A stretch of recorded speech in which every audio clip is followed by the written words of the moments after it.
All right. Well, I put together an outline here for building your first campaign in the Google grant in 2025.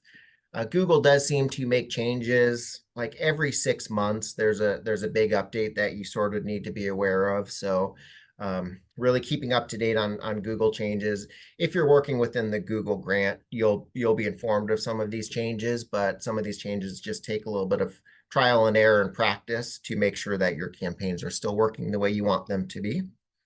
To start this, I'll do a little bit of intro about what the Google grant is and what it works best for campaigns that tend to work best with the Google grant, how much most nonprofits are spending with the grant, how much time you should be spending on a weekly or monthly basis. And then I'll discuss landing pages and your website, which really determines how many campaigns you can build, and in some cases, how effective your Google grant can be, which is based on your website. And then I'll just jump right in and build a campaign that I've been wanting to make. We'll talk about some of the settings that you'll pick initially when you build your campaign.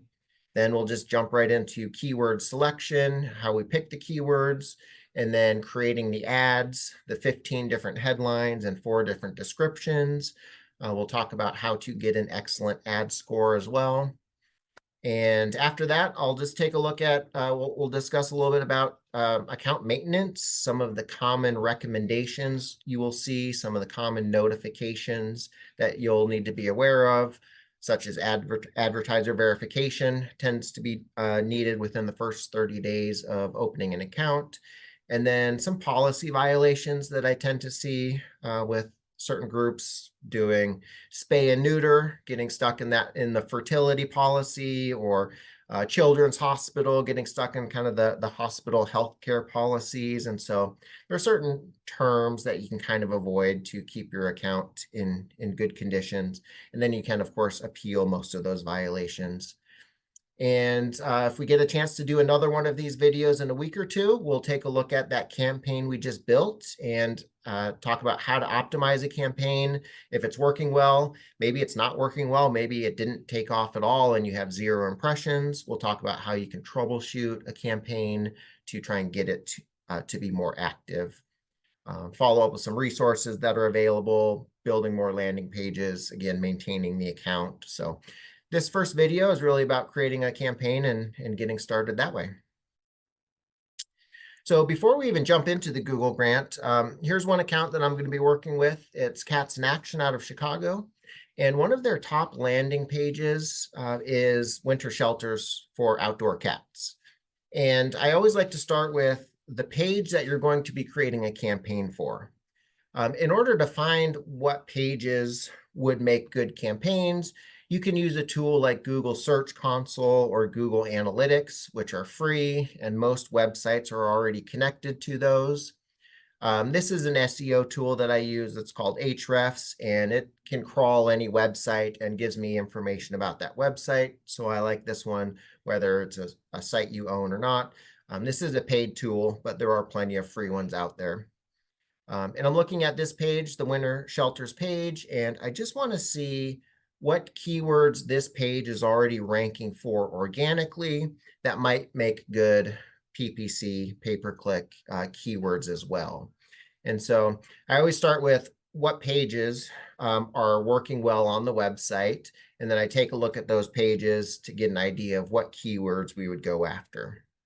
So outdoor cat house, shelter for outdoor cats in winter, winter outdoor cat house. We kind of get the idea that this page is about feral cat shelters for the winter. And this is what the page is already ranking for organically. And then we can just scroll through the page itself and see some of these keywords, winter shelters and things like that. A good landing page will have probably 500 or so words on it. You do need some substance on the page. For example, a blog page that has very few words but just lists articles is probably not going to be a very good landing page for the Google grant because it doesn't have a singular topic. A blog page may have, press articles, it may have resources, it may have donor stories. And so when you look at that page, or when Google looks at that page, they may say, I don't know what this page is about. It's all these different topics. Whereas this page, it's pretty clear, it's winter preparedness for outdoor cats. And so a page like this, in addition to having enough content, pictures, links, things like that, Google likes to give the user a call to action. So if somebody lands on this page, can they take an action? Can they do something here that maybe Google could consider a conversion? And in this case, there's links to these products and resources. So if you want to buy one of these products, you could click it. We could add some click tracking. So if somebody clicks this link, that would tell Google that's a conversion. So this page looks like it's a pretty good landing page to start. Justin, can just scrolling like 75% of the page or something like that, can that be considered a conversion? Yes, that would have to be probably configured for time on page. Page views can count as a conversion.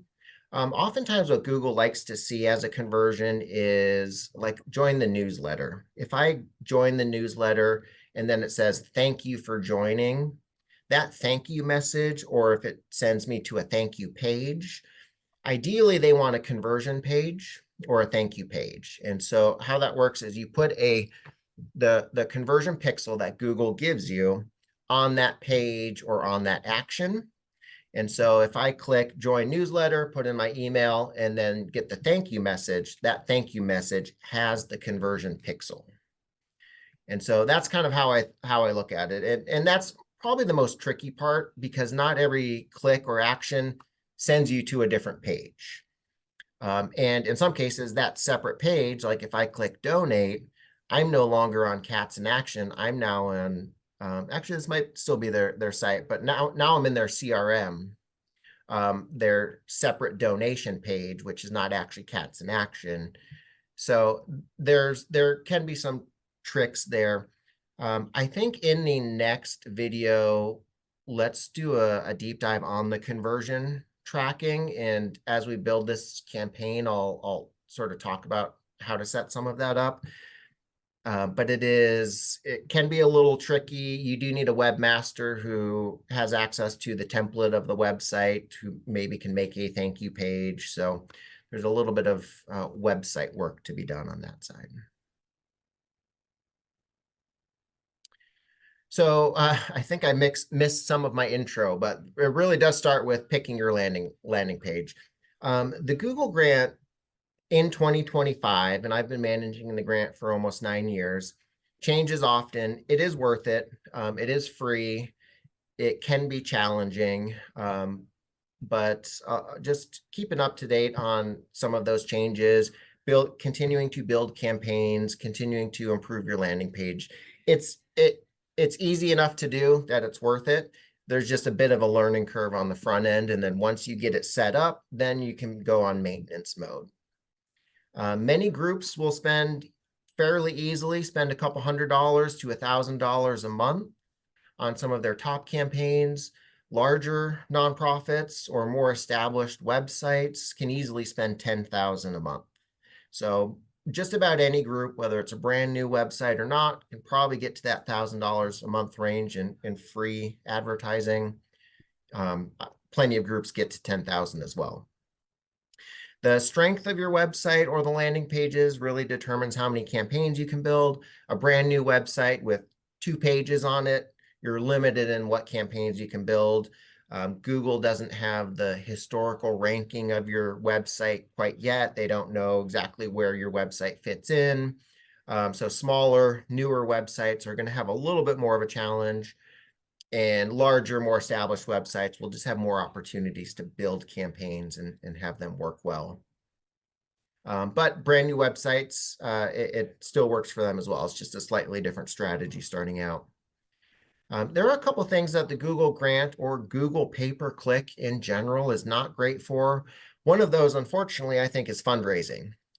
People don't just Google who to donate to. They usually have an affinity to your program. They're more likely to donate off of your heartfelt social media post or an email that you sent, or some other appeal directed to that to your fan base.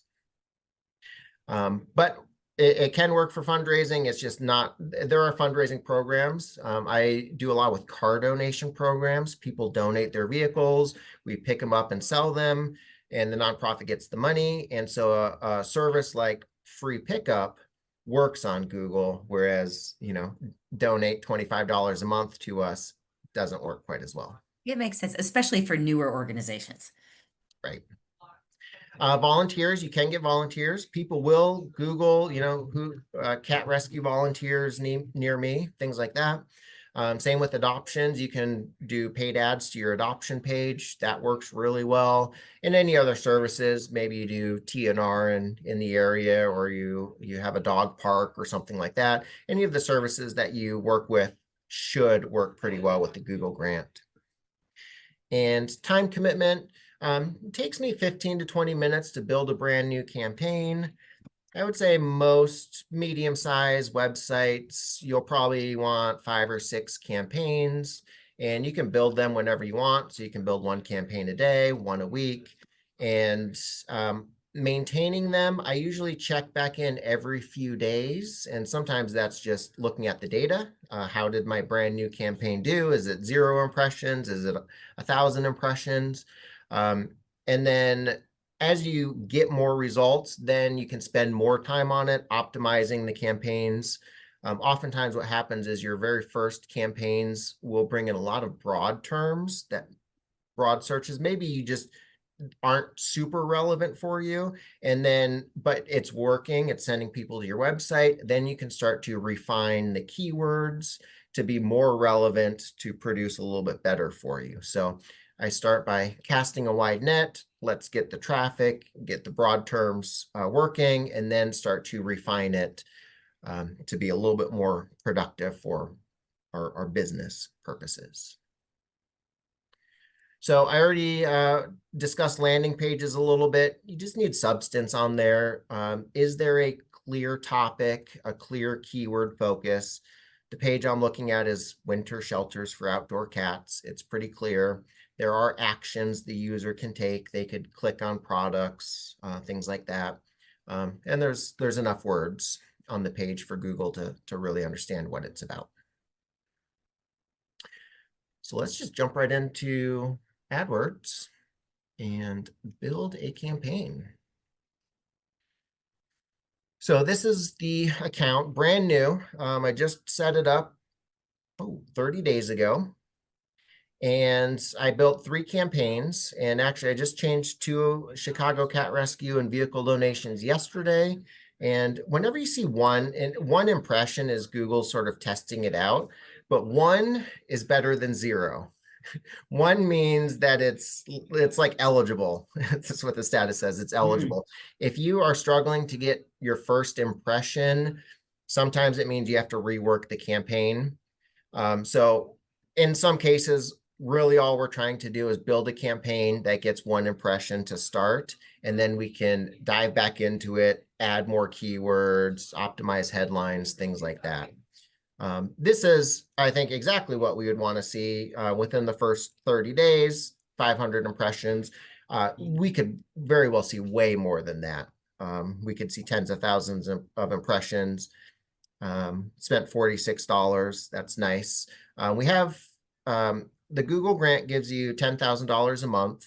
The daily budget really isn't that important. You could set your daily budget to $10,000 a day.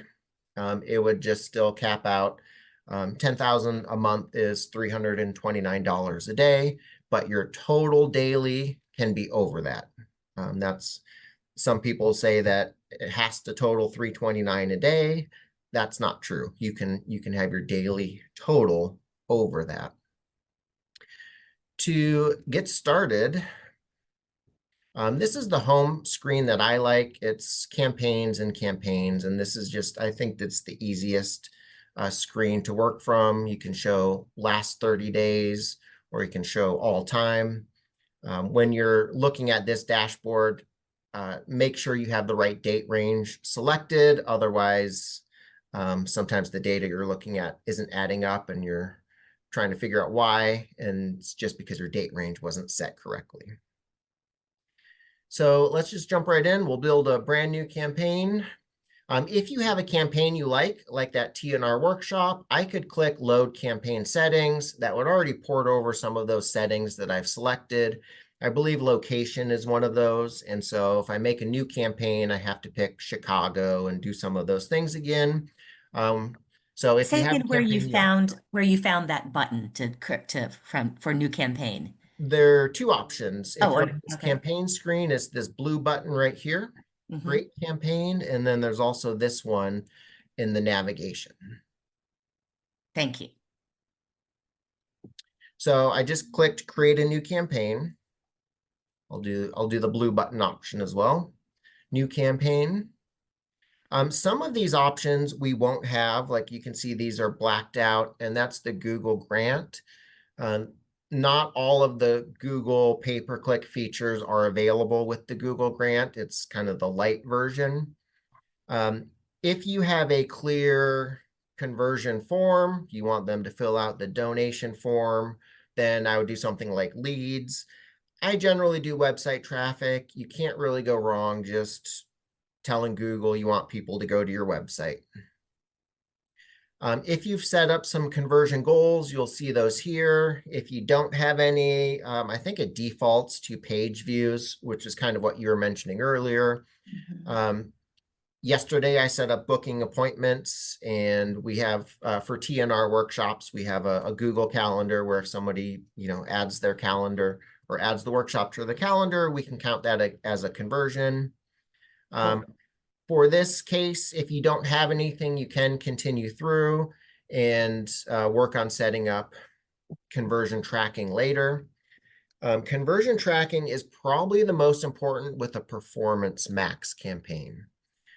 There are now two types of campaigns, and this is one of the major changes that Google often will release is a different campaign type. Performance Max is something Google's pushing quite a bit, and it basically you load several assets, pictures, videos, headlines, and Google will show your ads. They'll mix and match everything and show it everywhere they can. I've seen ads on Nextdoor. I've seen ads on YouTube TV, on Gmail, at the top of your Gmail. Sometimes you'll get ads or promotions. That's all coming through Performance Max. Um, I would say it's more advanced. It's a different dashboard. It's a little bit more tricky. We're going to create a search campaign. It's more straightforward. You don't need conversion tracking. We're basically trying to get people to the website. And a search campaign is traditional. If you Google something, you're going to get ads at the top. That's essentially what we're creating. So first selection is search. It's going to want the website and a campaign name, Winter Shelters. And we'll hit continue. So the second choice is going to be how do you want to track this, conversions or clicks? Those are really the two options. At this point, you could do conversion value if you know that you want a conversion for every $50. Generally, you need some pretty good conversion tracking, and you have to be confident that's working. And when you're trying to really optimize a campaign, you're probably thinking conversion value. But for a new campaign, clicks would be the way to go. You don't need to set a max cost per click. Google will take care of that for you. They'll basically bid as much as they can. 8 years ago, the Google grant only had max cost per click of $2. It would never bid on anything more than $2. I believe that's been lifted because Performance Max is an option and they don't require the same cost per click Huh. requirements. And And clicks means that somebody just clicks through to the website you've given them. yep, it says we want to pay $2 for someone to click the ad. Whereas Performance Max might bid $10 for someone to click an ad if they think they're going to convert, and they may bid $1 if they don't think they will convert. If they think that this person's maybe shopping or they're in the awareness stage, they may bid less. But if they think this is a user who might convert, they may bid $10. Hmm. And that's just Google's machine learning in effect. Customer acquisition, I leave this blank. This just says bid for new customers only. We're happy to have repeat customers. There's nothing you need to do with networks. This is one of the things that's grayed out and restricted. You can do United States and Canada. You could do all countries and territories. My general thought is if you provide services in all over the United States, just click US. Otherwise, target your major cities or your state. And in some cases, you could even do surrounding states. Especially for local organizations like this. Yep. Yeah. So Cats in Action is a Chicago TNR group. They pretty much work all of Chicago, but we could, because this is a resource page, and really winter shelters for cats, I mean, that's kind of a national, it's really a global issue. I'm just going to stick with Chicago and Illinois. You can load a state. Looks like Chicago has 18 million, but Illinois has 19 million. I didn't realize Chicago had 90% of the population in that state. Wow. Interesting. You can list a city and a state, and Google will prioritize local first, but then they'll go broad. So you can have multiple states. You can list several states plus United States, and Google will try and show ads locally up to nationally. Some of these settings I just sort of bypass. They don't seem too relevant. Audience segments I would put as more of an advanced tactic. Build the campaign, get some results, and then when you're trying to refine it a little bit, come back in and add some audience segments. Unless there's a very specific type of audience. That seems pretty specific, the cat lovers, huh? Cat lovers could be a good one. Pet supplies, I think this is based on if somebody has purchased pet supplies or Googled, Right. Chewy dog food. Is there a downside to cooking those right now? Those ones that are What so. I think the downside is it would generally only show to that audience. So if somebody Googles okay. winter cat shelters, but they're not in the cat lovers segment, they may not see it. Oh, I see. So this isn't an emphasis on this. This is to select only those. Yep. Got it. Yeah, Okay. so some audience segments can be restricting, and I'm not sure if it's audience segments. There's another type of targeting that does layer. So if you select cat lovers and pet supplies, and I don't think this is the case here, but you would have to be in both audience segments to see the ad. And so when I build a campaign, I go as broad as possible, and then I come back in and dial it in by adding audience segments and things like that. But it could be something that you could easily test out, build 2 campaigns, pick an audience segment for one, leave the other one blank, and maybe you'll see a difference there. Age demographics can sometimes come into play, but again, it's restricting. If you say you only want people, 45 plus, then anyone younger just won't see the ads, and maybe that's the audience you want, but right away you're restricting it. And so even if that younger audience clicks an ad, that's traffic to your website that gives you data to work with, and then you can start to refine that further by excluding them later on. So this next step is fairly new. Google just generates some information about you. I think this ports over into the next screen, which is the ad group we're going to create. And cat shelters. So Google tries to give you a good start, and oftentimes we're really just going to try and utilize as many Google recommendations as possible. One way that I build a campaign specifically with keywords is I tend to launch with a handful of keywords that I think are pretty good, publish the campaign, and then a minute later I come back in and edit the campaign, and Google will have provided, at that point, provides better keywords. And so this initial list of keyword suggestions is not very good. So I'm going to add in a few myself, and then we'll publish it. and then come back and see any different. See outdoor cats, that's too broad. I'm just going to keep the cat shelters. Cat supplies is in the title, but this campaign, we're going to try and keep it all about outdoor winter cat shelters. Outdoor cat shelter, I think, is fine because the page does talk about that. The page also talks about DIY cat shelters. Winter cat And shelter. it's okay to use that acronym rather than spell it out. Yep. Yeah, There's a think lot of about what the redundancy in these, and that's like the outdoor cat shelter and cat shelter for winter. yes. Search intent has changed the better Google gets insulated. So I think what's going to happen is Google is going to say some of these are too similar. So these right here, DIY cat shelters and DIY or cat shelter DIY, just same thing, but let's try that out.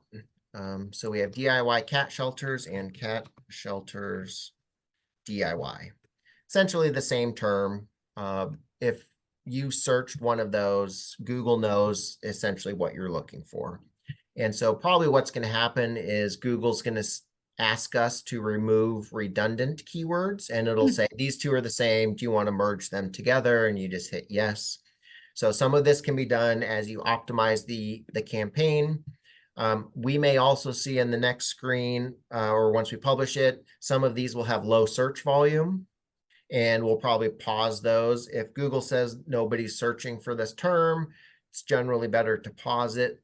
Low search volume terms can negatively impact your account or your campaign.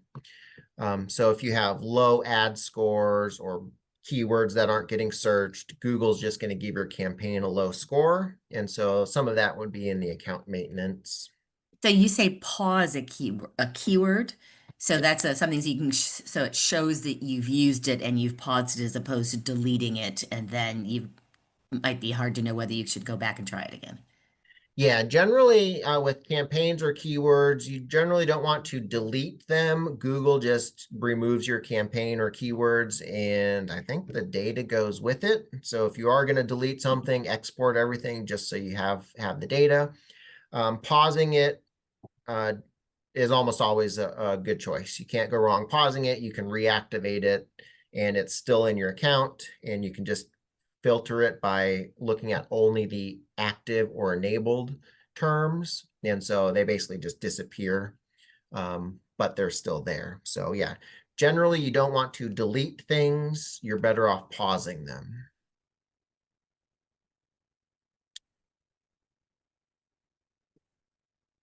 Looks like we're having an SSL notification. Let's see if that comes into play.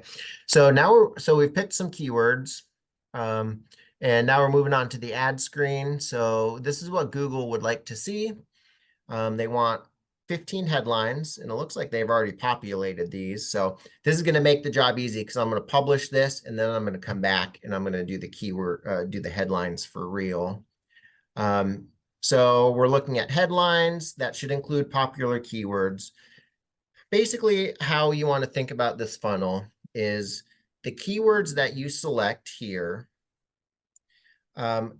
should be in your ad down here and should also be on the page that the person is going to visit. So they're going to Google winter cat shelters. Your ad is going to say winter cat shelters, and they're going to go to a page about winter cat shelters. If they go to a page about summer cat shelters, that's not a good match. Google sent them to a page they didn't want to visit, and Google's going to realize that that person left right away because it wasn't the right page. So that's why it starts with your page. The words on your page basically determine the topics for that ad group or that campaign. I'm not even going to look at these just yet because I'm going to come back in and Google populates all this. Looks like and it does tell you. So some of the keywords that I added in winter cat shelter DIY, it's going to want us to add these, and I will do that in a moment. Can I ask, there's some things if you just glance at this, like indoor cats for sale, that nonprofits, and in our exam, might kind of go, ooh, cringy. Like I would never want to say that. Be careful, don't use that. Yep. Do you have advice for feeling that way? Should you delete the most egregious ones and then just try to see what Google has in mind otherwise? Yeah, like free kittens. Right, Free kittens exactly. not a very popular one. Yeah. You can, for a brand, for a term like that you don't want, it's okay to sacrifice some ad strength.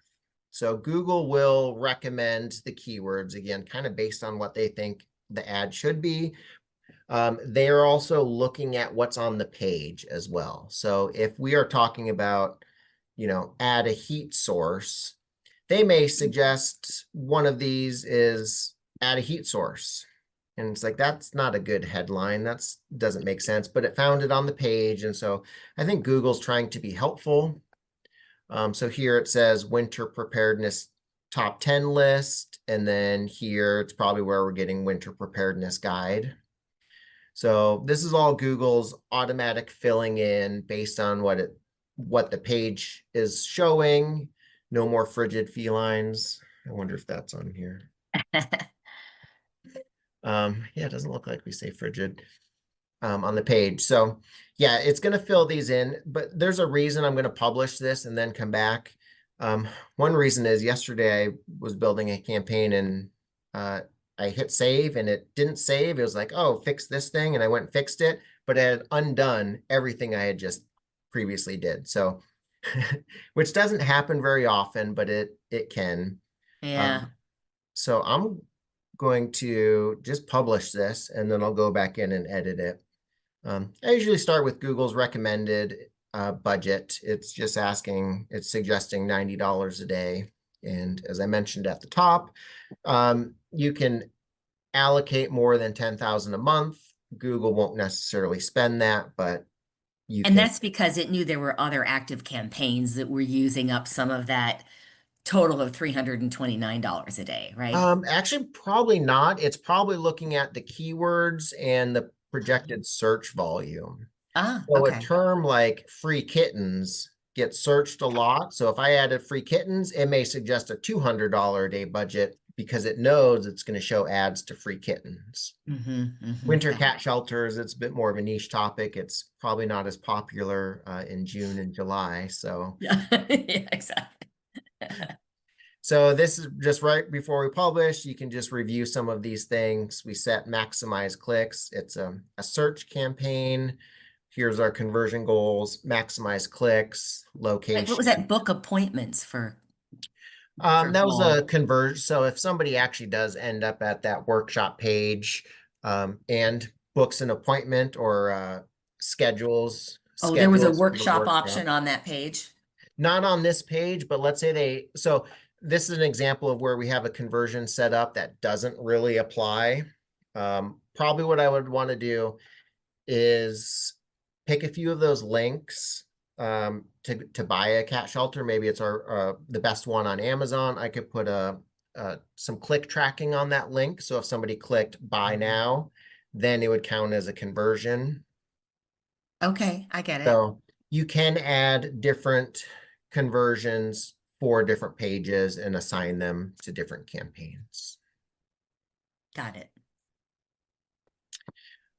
Says we have 11 keywords. Let's talk about keywords a little bit. As I mentioned, the general rule is you want to have the keywords on your page should also be the keywords you select, which should also be in your ads. Google wants 15 headlines. And so if you have, let's say you have 20 keywords, then you won't be able to use all of your keywords in the headlines. And Google won't necessarily like that because what if someone searches outdoor cat shelter and you don't have a headline that works for that? So a good rule of thumb, I would say between 8 keywords and 20 keywords. If you're just looking for the perfect number, 15 is a good number because you could have every keyword could be in your headline. So campaign is published. It's pending in review, so it's not actually live and showing yet, but here are the keywords we picked. Insulated winter shelters. It's not eligible, low search volume. I could just go in here and pause this. So you will sometimes see these terms generally won't show. You can leave them in there for a while and just see if it works. If you think it's a really relevant term, but it's saying no search volume, you could leave it live. Mm-hmm. But if you have too many of these, Google does recommend pausing them, and your entire campaign sort of has an ad score, an ad strength, or a campaign strength, and all of these little things add up. If you have low search volume keywords, if you have a low ad score, if you didn't load all of the assets, Google's just less likely to show your ads because you didn't do everything. Okay. So here's generally where you get some better recommendations. So it's kind of the same thing. We just published it and went back into keywords. And now we have, looks like better recommendations here. So this is where I will actually go through and see cat houses outdoor. These do look pretty good. Cat shelters DIY. So these are ones that they added then to your list, These or are the these, original ones. I I added, see. what, these two or three. I removed a few. So this is the original list that we just published. And then this, I clicked the in Oh, this oh, dashboard. So add this is the keywords. keywords. This blue button allows you to add keywords. So we could put in a website. Um, let's see if it gives us any different recommendations Oh, based I on this see. website. We could also put in some keywords or the product. So it could be a DIY cat shelter. Cat shelters is pretty broad. And I think generally, if you're thinking of making a cat shelter, you do want to review some of the winter procedures and some winter features. And we had about 10 outdoor feral cat house for winter, outdoor heating pad for cats. Now, this isn't the main topic, but it is covered. And so you can experiment with this. Cat shelters also doesn't talk about winter, but it's relevant. Outdoor heating pad, it's relevant. Warm outdoor cat house, heated water bowl for cats. These are all relevant. And also feral cat feeding station because it does mention that here. Mm-hmm. So pick a few more, hit save. And now we have, looks like 19 total. The next step would be to take a look at the ad. So now that we've added keywords, we want to make sure those keywords are also in the ad that we created. So we're going to try and get an excellent ad score. And this is probably where you'd spend the bulk of your time. Sometimes Google's recommendations are very quick. Other times you have to rewrite these things like view our inventory online. That's not Yeah. what we're doing. Can I ask, I've seen that there are like 30 character headlines and there's like 90 character headlines. Are those interchangeable or is this just on the 30 character ones that you're adding? The headlines on the right here, Google does show you these previews so you can see what it looks like on desktop or on mobile. And Google basically just mixes and matches. So these are the headlines up here, Winter Preparedness Guide, find out more. So that's, So those are all like 30 character, it looks like. yep, find out more, Headlines. Winter Preparedness Guide right here. So it's just mixing and matching. And then here's your 90 character description below it. Cats in Action provides essential winter supplies. Oh, Yeah. so those are the four descriptions you talk about Yep. next. You'll talk about next. Got it. Yep. Okay. So how this works is if I Google winter preparedness guide for cats, Google's going to show this headline because that's what I searched or most relevant to what I searched, and then pick Mhm. the description that is most relevant to that search as well. So the machine learning and the mix and match, I think, does work fairly well. Um, so now let's see. So it's saying include popular keywords. So the keywords we picked are not in the headlines.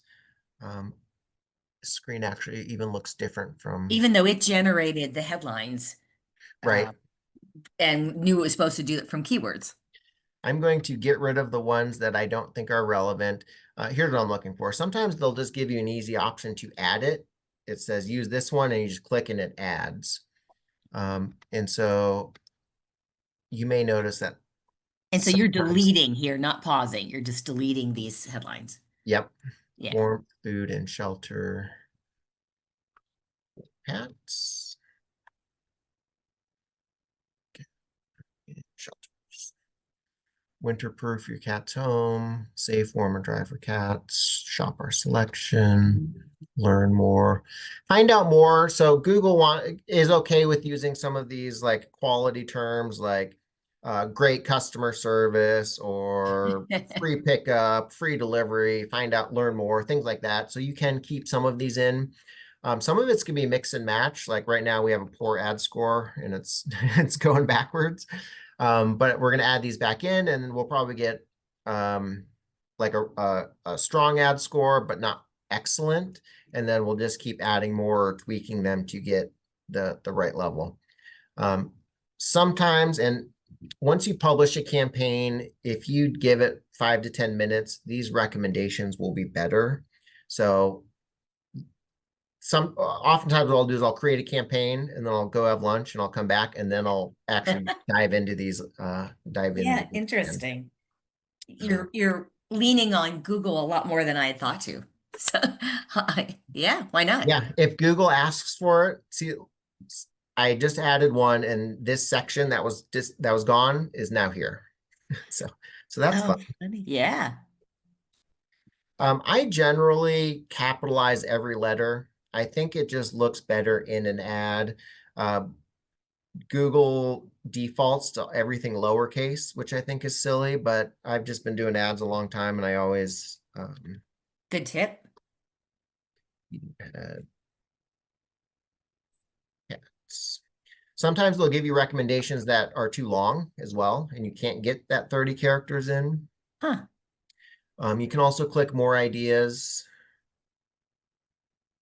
See, this is the first, oh, here we go. I was on asset library. This is where being familiar with the platform helps. I was on the wrong tab. I didn't even realize there was a second tab up there. Oh, Uh, yeah. Generally, the key to getting an excellent ad score is to doing all of Google's recommendations. So heated water bowl for cats. Let's add that one in.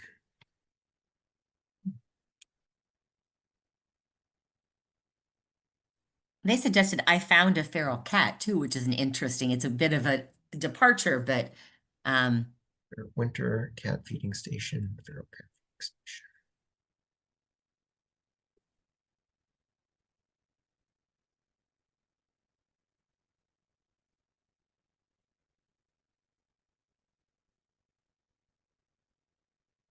See, our ad score is already going up.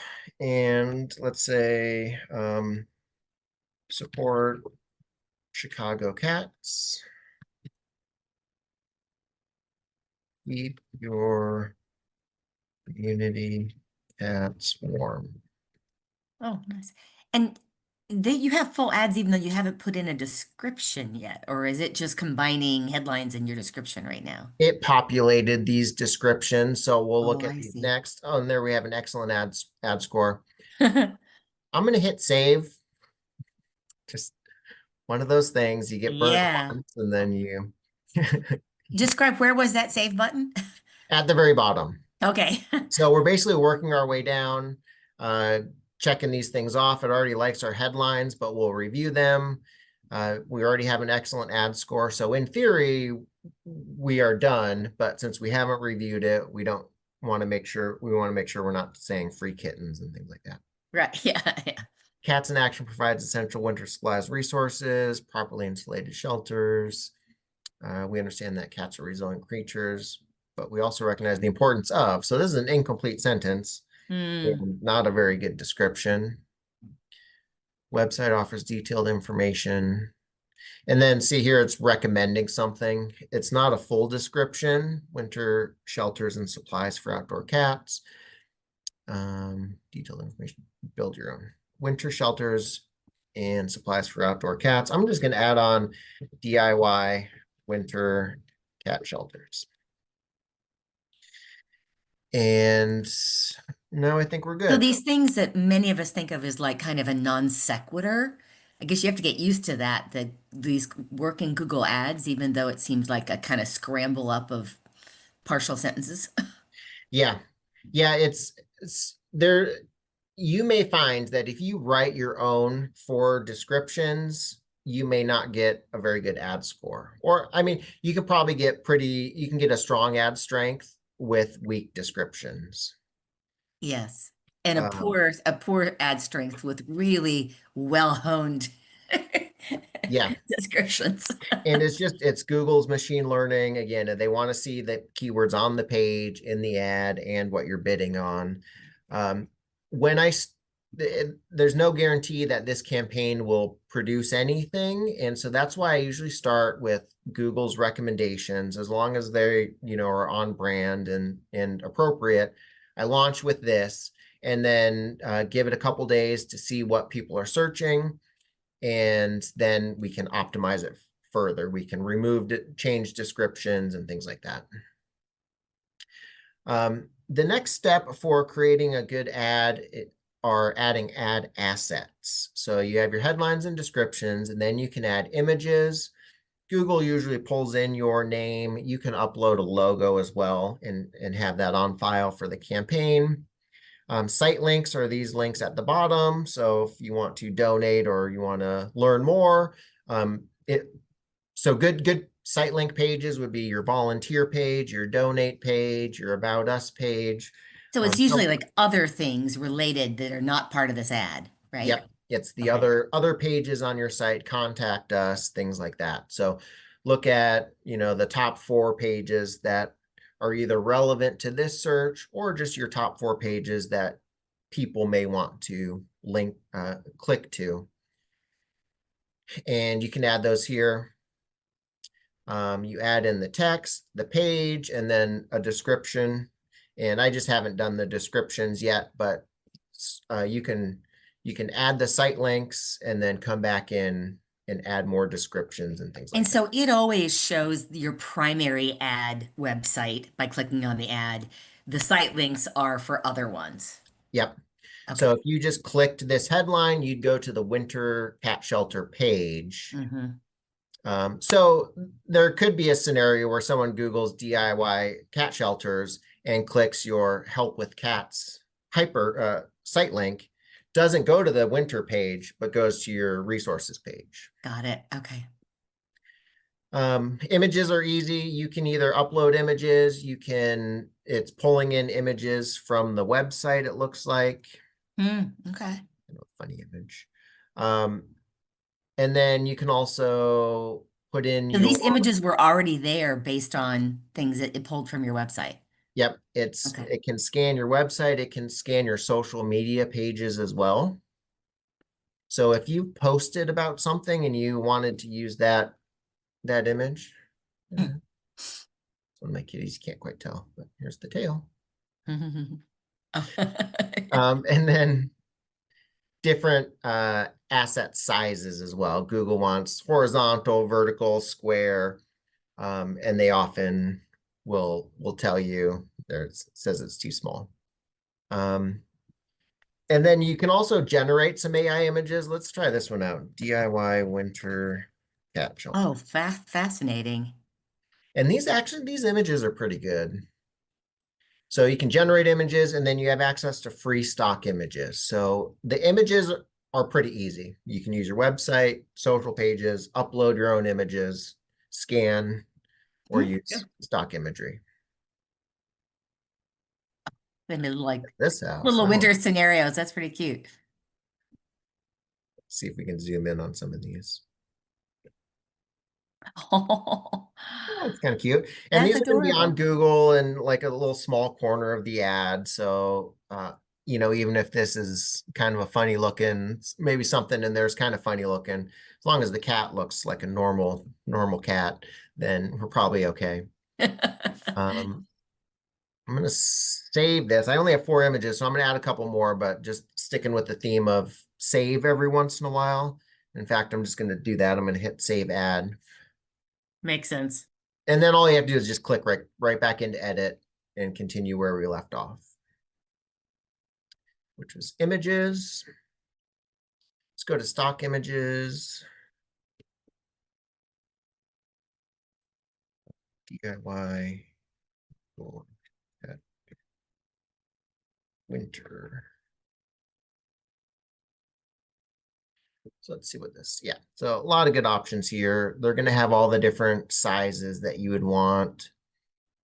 You can always come back in and optimize these later. And it's dealt with all of the necessary permissions to use this. Yep. Cool. And yeah, it's partnership. Looks like they're using Shutterstock. The watermark won't be there. And so these are all legal, legal to use. You're licensed to use them. I don't know that you could download these out of Google and use them somewhere else, but so we have, looks like we have 8 in there. Not sure why I didn't save. Let's maybe add a couple more.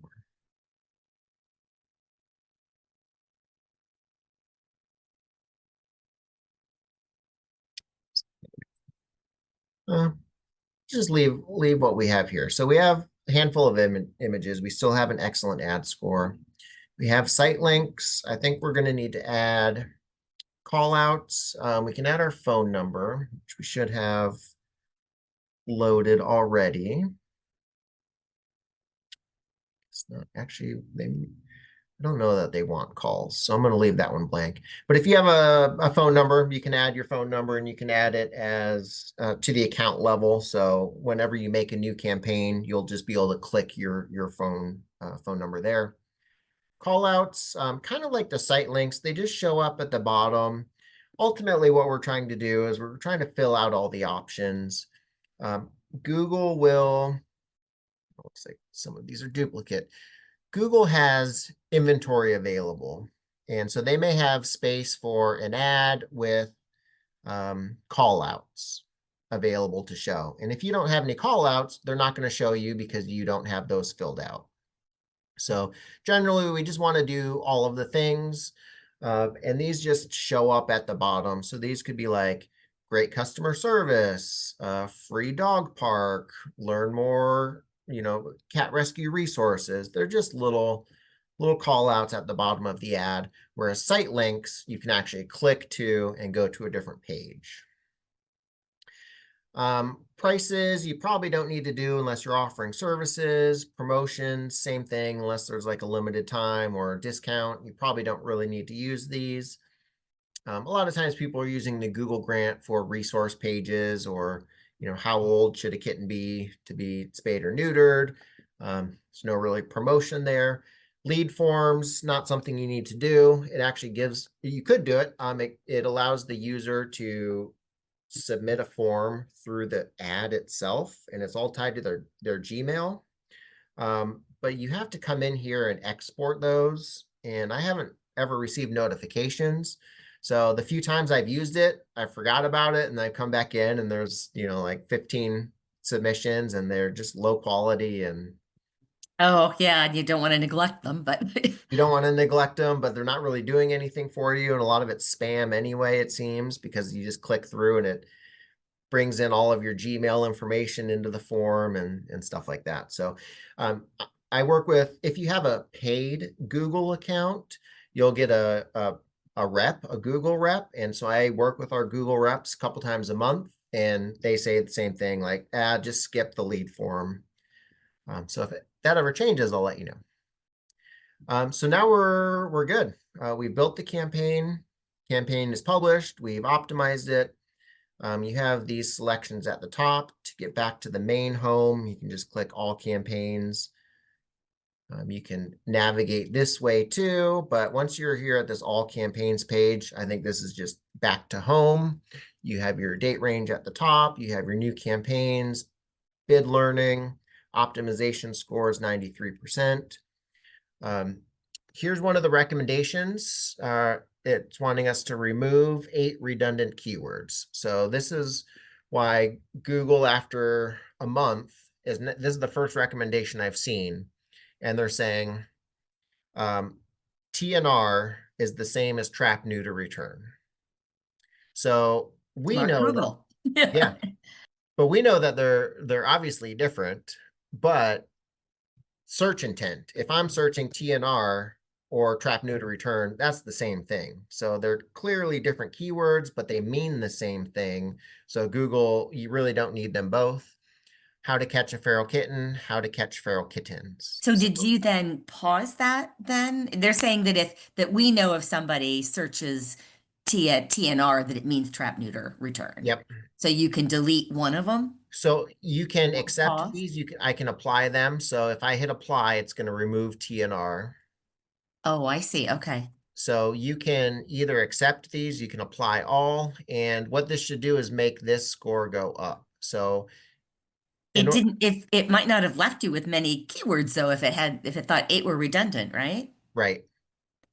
So So you that's did, something else. so, Well, so these are different campaigns. These ones are vehicle donations. So oh, donate I car see. to charity and donate vehicle to charity. Google doesn't make a difference between car and vehicle. Makes I sense to see. me.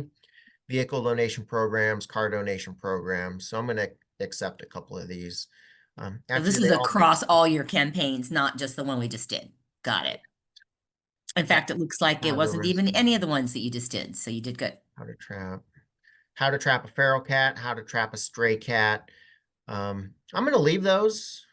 Hmm. They're a little different. If you've ever trapped cats, a Absolutely. true feral cat and a stray cat could be a couple weeks difference in how long it takes to catch them. Yeah, yeah.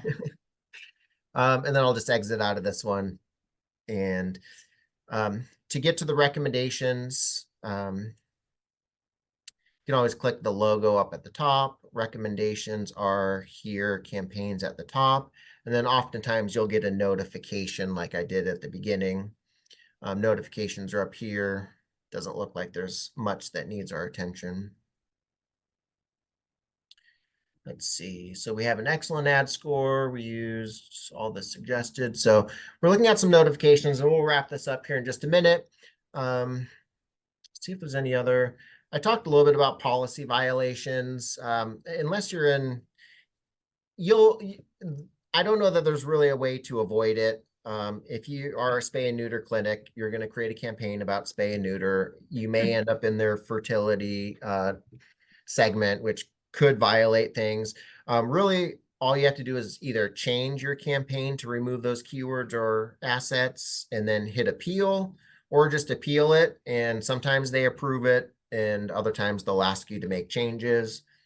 Um, So you don't have here an example of a policy violation because it isn't saying that you're violating them. But if yes, you were again, talking about cat abortions, that it might yep, trigger that. it probably Okay. would. Yep. Yeah. Sterilization. So there's terms to avoid. I think spay and neuter is okay, but when you're saying sterilization, in fact, I think that's one policy, fertility sterilization. Uh, Interesting.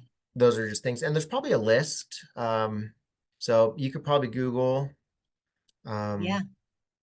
policy violations. I mean, they have the general, but you may not know until you actually publish a campaign.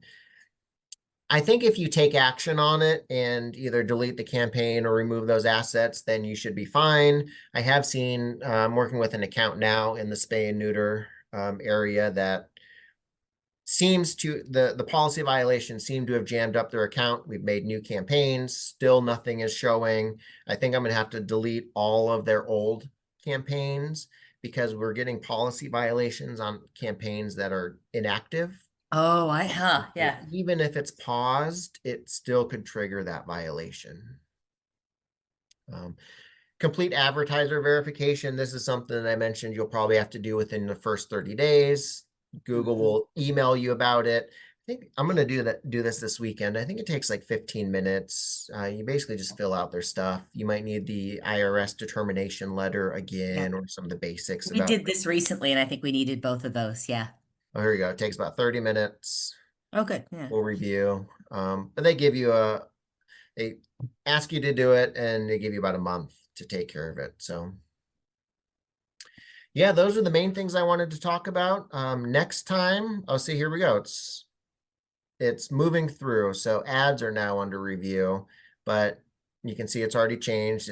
Now we have zeros. We have zeros. So we may not get any impressions today or tomorrow. It does take them a day or two generally to push one of these campaigns live and actually start seeing results. And So, given the seasonality too, it may be a challenge for tracking this campaign in yep. June. Yeah, Yep, that would be interesting because search volumes can be quite a bit lower for right, winter right. winter Yeah. searches. So, which actually in some cases could benefit us because whoever does search winter cat shelters, fewer people are going to be running ads against this, and so we may be the only ones running ads Oh, good for point. a term like this. Yeah. Um, we'll just have to see how it works and then make adjustments. Yeah, in hindsight, making this campaign in June may not have been the best timing, but um, We'll I see. you work with what the website allows you to do.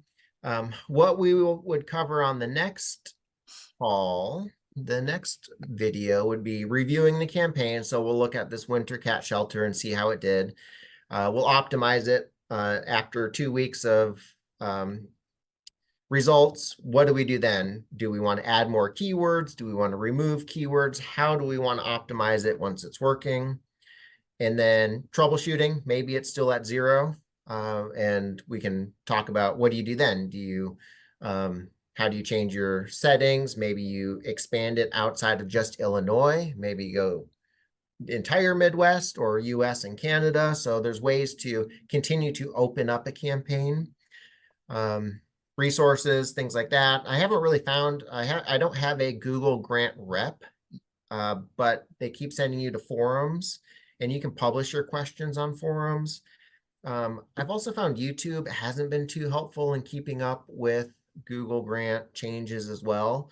I made a video a couple years ago. It's pretty much irrelevant now because Performance Max is there. So right in the beginning, when you're creating a campaign, in my tutorial, Performance Max wasn't out yet. So Hmm. you'd get stuck within the first few minutes of that tutorial from years ago. It sounds Uh, like that's the kind of the advanced class is Performance Max. It is, yep. Yeah. And really, and I'll add on conversion tracking. That might be worth just spending a few minutes of me setting that up for a specific landing page with a call to action, and Performance Max would work there. Performance Max also wants video and video of different sizes. So you want your horizontal YouTubes, everything has to be loaded to YouTube, and then you load the YouTube links.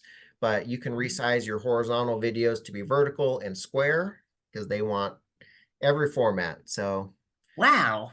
between the conversion tracking and the videos, I would say build a couple search campaigns first Yeah. with maximize clicks. That's definitely the easiest way to go.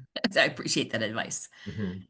Good. This was so helpful. Thank you so much. I look forward to our next the next tutorial that you do. And we'll try to have some learning in the interim. Awesome. Yeah, I'm excited to see some of the campaigns you put together.